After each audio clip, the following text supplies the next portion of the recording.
cup and saucer glowed with a multicolored luminescence, the glass adorned with thickly painted gold swirls and flowers. Mesmerized by the way the colors seemed to change at different angles, Lucy knelt on the floor, tilting her head from one side to the other. Mrs. Geisler stood in the doorway, giving a small laugh that sounded like the crackle of ice cubes when you poured water over them. "That is art glass," she said, "made in Czechoslovakia.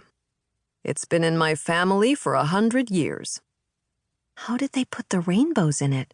Lucy asked in a hushed voice. "They dissolve metal and color into melted glass."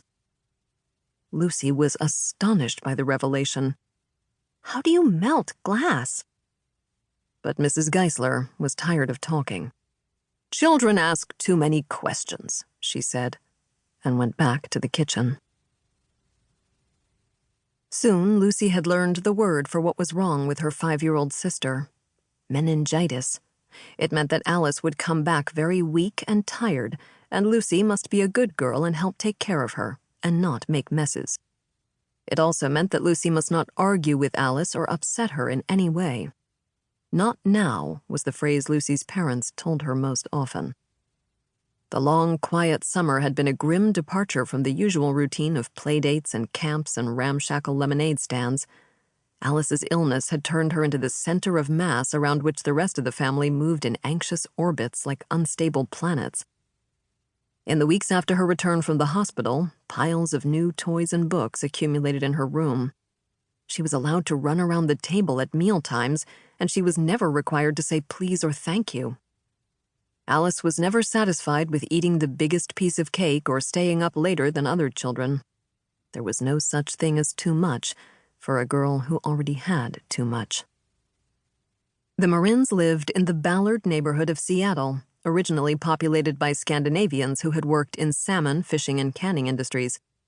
Although the proportion of Scandinavians had diminished as Ballard had grown and developed, abundant signs of the neighborhood's heritage still lingered. Lucy's mother cooked with recipes that had been passed down from her Scandinavian ancestors.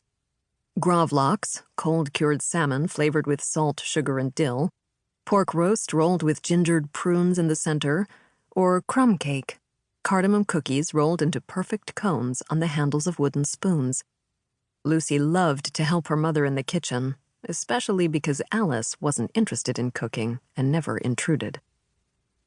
As the summer thinned into a brisk autumn and school started, the situation at home showed no signs of changing. Alice was well again, and yet the family still seemed to operate on the principles of Alice's illness. Don't upset her, let her have whatever she wants. When Lucy complained, however, her mother snapped at her in a way she never had before. "Shame on you for being jealous! Your sister almost died. She was in terrible pain. You are very, very lucky not to have gone through what she did." Guilt radiated through Lucy for days afterward, renewing itself in cycles like a persistent fever.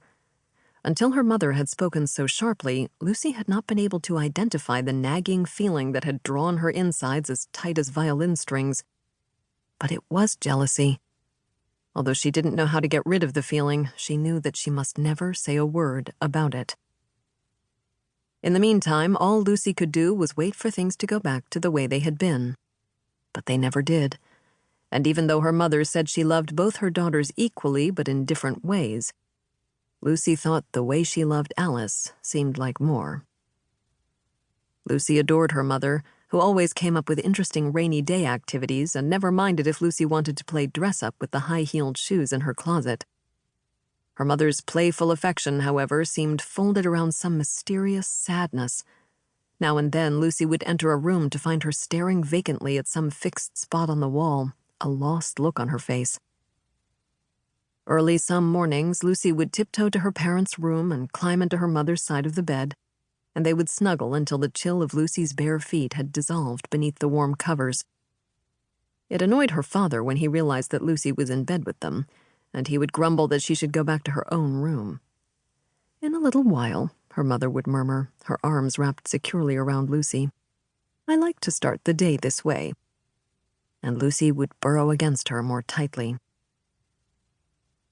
There were repercussions, however, when Lucy failed to please her. If a note was sent home...